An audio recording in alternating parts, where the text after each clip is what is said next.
Welcome to your doom. Shut it and get over here. Massive uppercut!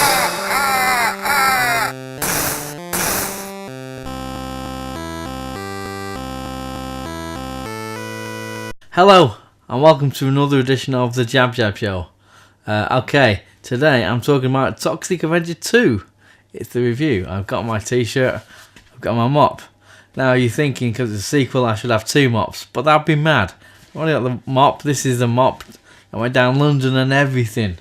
Anyway, at any rate, okay, a little thing first. I would have got this review out a lot sooner. As it is, I discovered, and it seems to have got bigger. Yes, for now. No, this is my disc from. I have that, which we saw in the me Toxic Avenger 1 review and so on. The complete Toxic Avenger box set. So I went up, and this is the Toxic 2 disc, and I actually watched it. Watched the actual film. But I don't know if it can show up there. I've got a crack. There's a crack. There. Don't know why or how it happened, but it's happened nonetheless. So, the DVD was unplayable. So what I've done, which I'm a bit good at, I don't have the money to buy another box set, Toxic box set. I've done and bought. I did a lot of research and whatever, because I don't know if you know, but Toxic Avenger, all the films have been re-released. Dozens times, quite a few times, and this film in particular has about 3, maybe 4 different cuts. And I did a bit of reading when I bought this a few years back. This box set, I was sure that everything was on there was the complete proper style edition because it says on there the complete Toxic Avenger, and it is and it isn't, so to speak. Toxic 1 is a director's cut. This doesn't say director's cut on it. It's the longest cut I know of the film. I don't want to get into too much detail, but basically this, from 88 films, 3 other versions available, is the one I've got. I got it fairly cheap. Anyway, this is region 2. That's region 0. So there's my disc of Toxic 2. It actually is the director's cut, which this isn't the only director's cut. There's a bit of misinformation online, various websites. This is basically a long cut, but it's not the director's cut or what the Lloyd Kaufman has said is director's cut. He's got the commentary and all the rest of it, like this version has. But it doesn't. There's another box out there they're called the Tox box. Which has the so-called director's cut, the longer cut with all the gore and everything. So anyway, I'm not sure if any of that might mean much to you, but I'm a big stickler for getting the versions of DVDs, Blu-rays, with the most things on there, most extras and so on. Money permitting, because there's some films down the years I've thought, well, I can't justify paying X amount of money. I'll get it near the time. I'll get this so-called vanilla version or a cheaper version for now.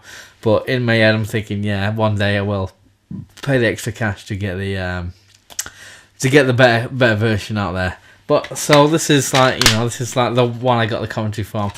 It's got a lot of extras on there. I'm not sure if that reads, if it comes up on the screen that well. But yeah, basically, lovely stuff.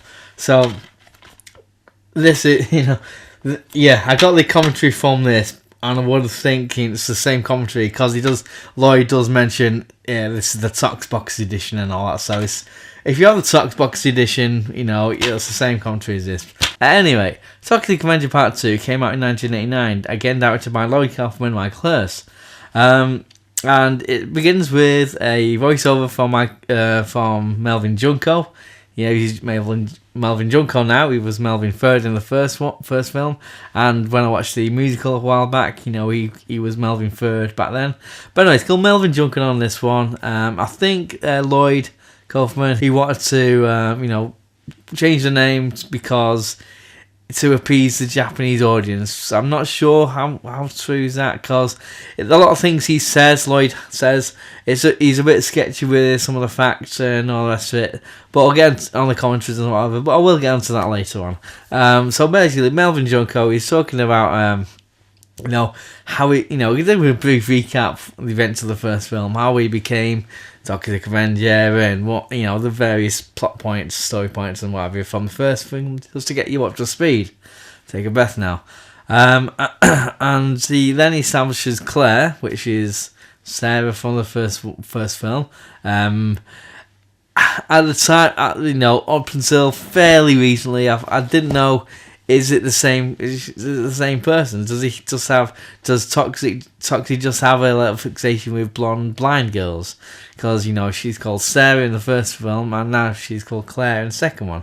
Played by two different actresses as well. So, like, again, made me think: is it the same? Is it just a different blind person? Maybe they couldn't get the actress back.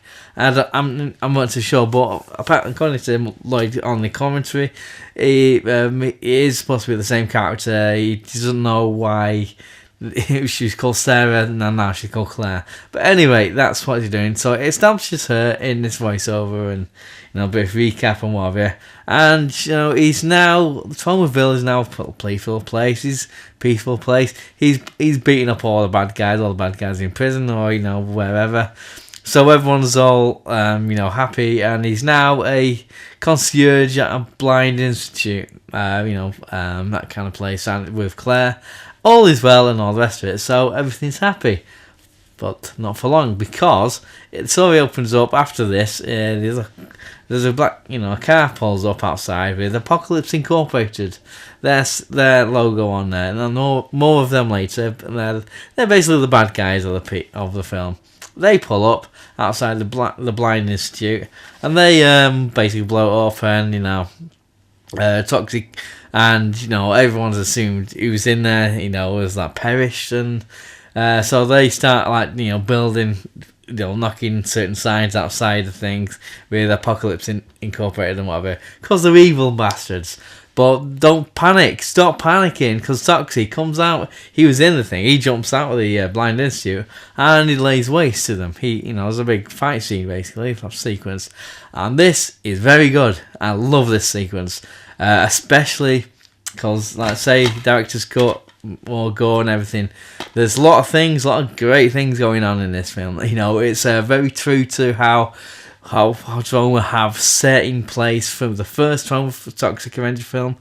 You know, the style of the fighting and the humour and the gore and everything, all the special effects, you know, just to make this kind of thing the Troma way, if you will.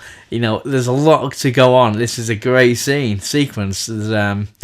There's great gags in there. There's you know, out of this car, they kind of have this kind of clown car thing where they just open up and just open the doors, and there's just tons and tons of people come out, all these wacky characters, you know, all oddballs, like I say, much like in the style of the first film.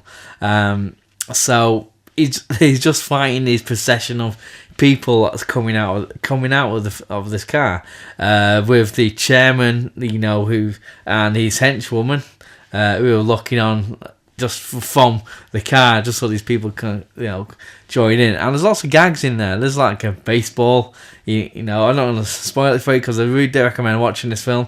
He crushes someone into a baseball, and, well, basketball I should say, and there's a guy in a wheelchair, kind of thing, he crushes together, and there's lots of things going on. Again, it's in the style of what he did in the first film, and you get the you know, the influences he had was, you know, Lloyd mentions also, as well as Three Stooges, he mentions Tom and Jerry, you know, kind of cartoon violence and so on. And going back to the Three Stooges, there's actually one character within this sequence goes, "Why I order?" And this scene also introduces the screen debut of Michael J. White. Now, some people might not know who he is. If you don't know who he is, he was, you know, he's the guy who was Mike Tyson. He played Mike Tyson in, I think it was 1995 TV movie about it, Tyson's life and his growing up. It's a good film. Check it out. He's also in Spawn. You might know that one, the superhero film back in '97. I mean, I liked it then. It's something to behold. Let's just say that much. And there's also Black Dynamite is in that film a few years back, and he's also one of the bad guys in The Dark Knight. So he's in there fighting, and you can tell he was a star in the making. He's got a lot of screen presence. He's a martial artist. He knows his shit, and there's a lot of few acrobatics and what have you throughout this fight. This fight is also accompanied by jaunty music throughout, which is the Troma way of doing things. So this fight, basically, happens, and it cuts to their HQ, the Apocalypse Incorporated, a bunch of evil gets. And so you see more of the chairman, you see his hench people, and so on, and they're kind of like, say, we want to take over New York, blah blah blah, and we can't do that because of Toxic Avenger. If we sort Toxic Avenger out, we can control Tromaville. They're into the Troma style of acting. If you look at my review from the first Toxic Avenger, and what I say about Lloyd Kaufman says there's two ways of acting in a Troma film. There's overacting and there's overacting. So it's very much in the style of the first film and Troma in general. I love that shit. There is a lot of exposition in the scene when they explain why they want to do things and what they want to do and how they want to do it and so forth. And there's a few good meta jokes in there. If you're a fan of the films and Troma, it establishes early on he's seen a psychiatrist because when he got rid of all the crime, he's struggling with he's got nothing to do now. He's just living a peaceful life. He misses beating people up. So they know somehow that he's seen a psychiatrist. They plan to get the psychiatrist to convince him to go to Japan to find his father. It's a bit of leaps of faith. So Toxie has a bit more voiceover in this film. He explains a lot. He explains about his parents, about traumatons. That he introduced traumatons in this.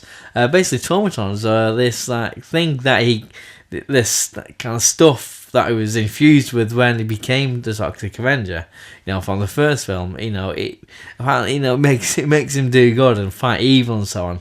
So it just got me thinking, if you're an honest cop, and if you're maybe a charity worker or just someone who fights crime like a vigilante, you probably have traumatons. So if you talk to any doctors or scientists and you say to them, yeah, I got traumatons, they know what you mean. They're like, oh, you must fight evil then. So Toxic gets to Japan via windsurfing, and he comes out of the sea onto the beach.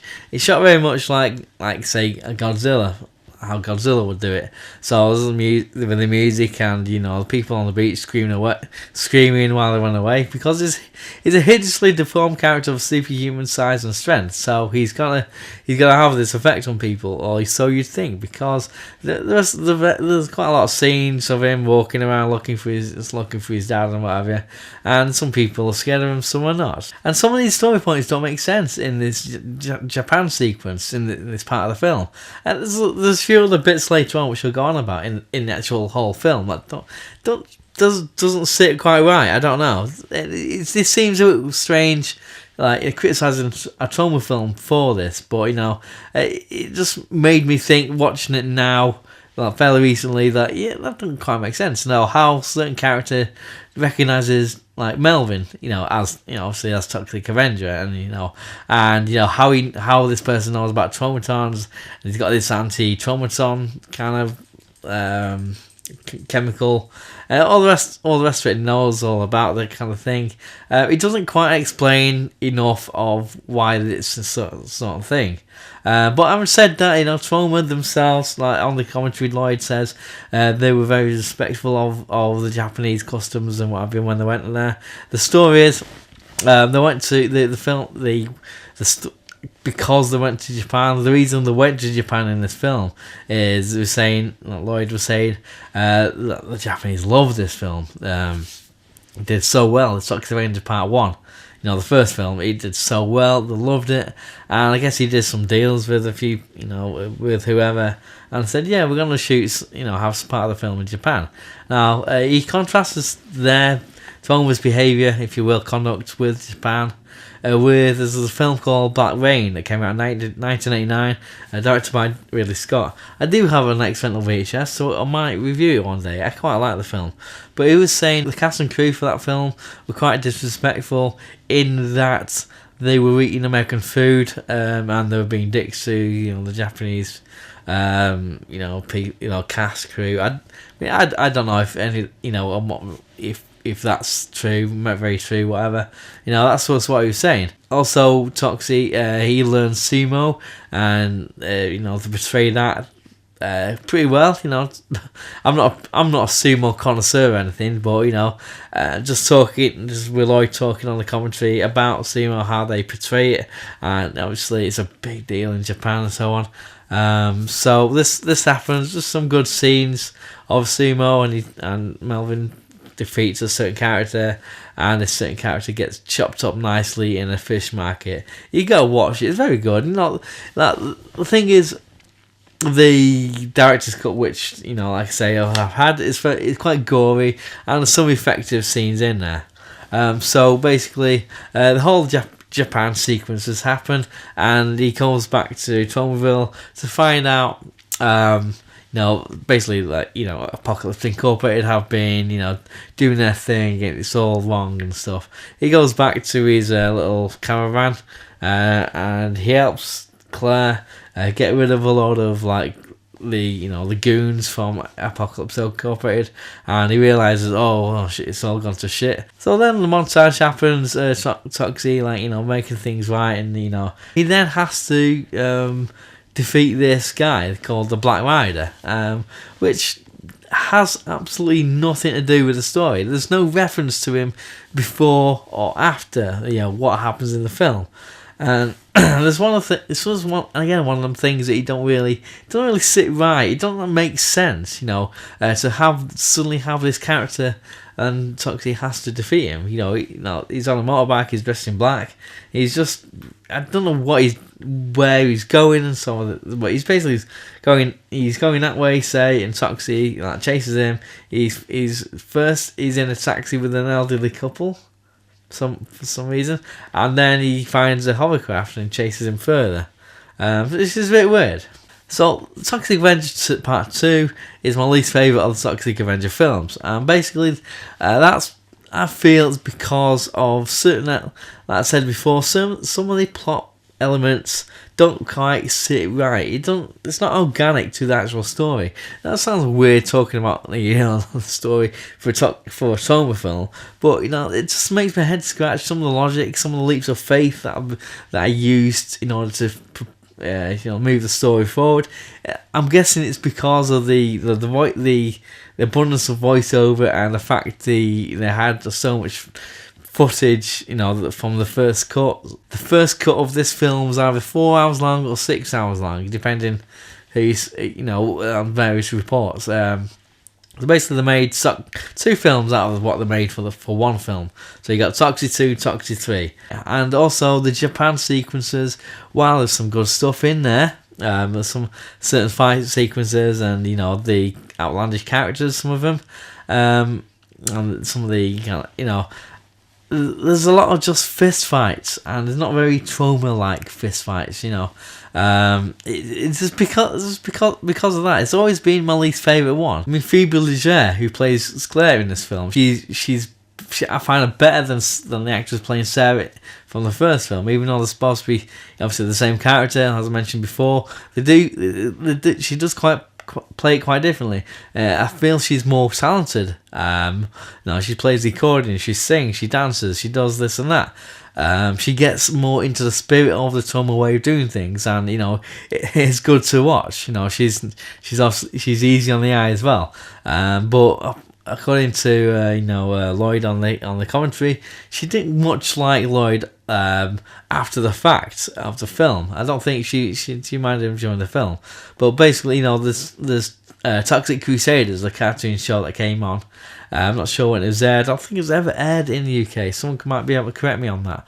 But I've seen them. I was in Australia years ago, and they did have it on Australian TV. Basically, they have a character in there. She called Yvonne.